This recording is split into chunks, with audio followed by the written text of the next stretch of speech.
and welcome here to TalkFCB and welcome back to the channel, guys. Got a big news roundup coming your way today after our big and very important win against Valencia. We are going to be talking today about the big news stories that have been breaking on the Barça front. We're going to be talking Lionel Messi, Neymar Jr and Erling Haaland ahead of a huge summer for this club, and how Joan Laporta may see us go into the summer in a better financial situation. It is all coming up, so let's get to it. Come on. But I just want to start, first of all, with some official news right now, looking ahead to our game this weekend, of course, the title decider in many ways between Barça and Atlético Madrid at the Camp Nou, because it has been confirmed today by the club that we will once again be wearing our special kit that, of course, debuted in the away Clásico. On that day, it didn't exactly go in our favour, but we'll be hoping that on the weekend against Atletico, the shirt there making its second appearance, and hopefully we this time will be on the winning side. But unfortunately, there are unlikely to be any fans in attendance for this game this weekend. Despite the optimism that fans could return, the Department of Health in Spain ruled against that. Although La Liga right now, they're still fighting it, they really do want fans back as soon as possible for the sake of the clubs, of course, and indeed the finances and the whole sport as a whole. But right now, that is going to be difficult for this weekend. And of course, it would have been such a big boost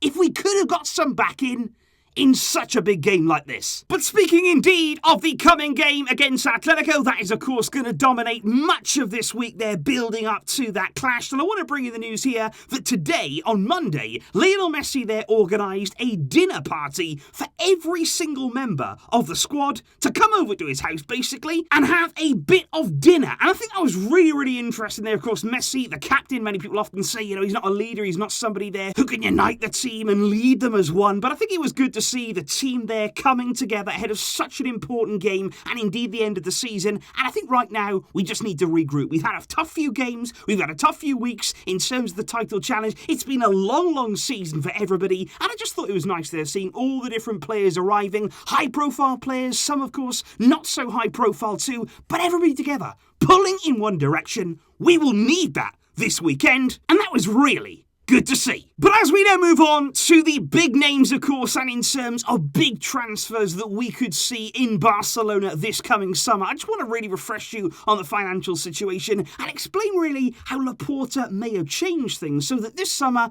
maybe, we can expect a big signing. Because, of course, let's not forget, Bartomeu left this club in an absolute mess after he did leave, because he left the club there in debt of around 1.2 billion euros. Billion, yes, absolutely incredible numbers there. How he managed that, who even knows? But the most concerning part of that debt has always been there about the short-term debt level. That was the part there that really did concern us going into the summer, because actually there, according to the media, 265 million of that short-term debt that we do owe, that was actually owed there to the banks before June the 30th. However, ESPN in Spain say right now that Laporta has already been doing business behind the scenes. He has already there renegotiated that particular agreement with a more staggered repayment method agreed, which has certainly eased the burden there and the pressure on the club going into the summer. And it's not only that either, because there have been plenty of rumours right now in the local media that Laporta is very close there to gaining outside investment, which will also help the club in its transfer plans. Because obviously Barça is owned by the members. It's always going to be that case. We're never going to have just one owner, and that's a very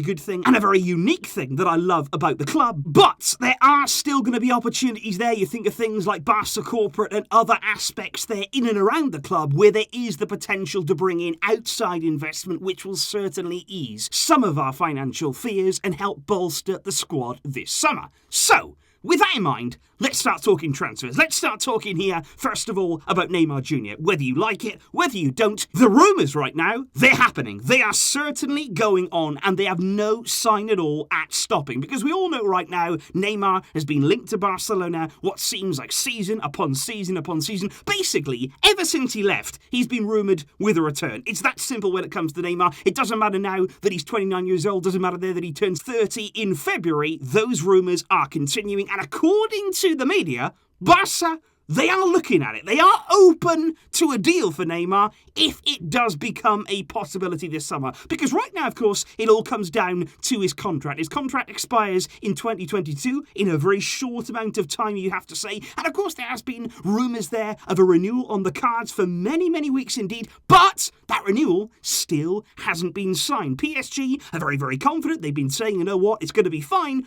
But it's still not signed. And until that new deal is signed, the possibility of Neymar coming back, it's still very real. Now, what I would say about this is two things. Number one, let's wait and see what happens in the Champions League. Right now, of course, heading into Tuesday's second leg against Man City, PSG find themselves 2-1 down, a big deficit there that it would be to overcome. And I think there, if PSG go out of the Champions League, then these rumours, they're going to catch fire even more. They are going to spread like wildfire, because I think the end goal for Neymar, and this is the second part here, he wants to play with Messi. He has not made that a secret. Of course, again, you could say, well, why did you leave then? You were playing with him. You were playing very well with him. Why would you go? But he did. And now he realises his mistake and he wants to play with him again. But I think for a while, Neymar thought, you know what? Maybe I can play with Messi in Paris. Maybe there he's going to come to PSG. I think now he knows that's not going to happen. I really do believe there's no chance of that happening. And now he feels as though the only way to link up again with Leo is to return to Barcelona.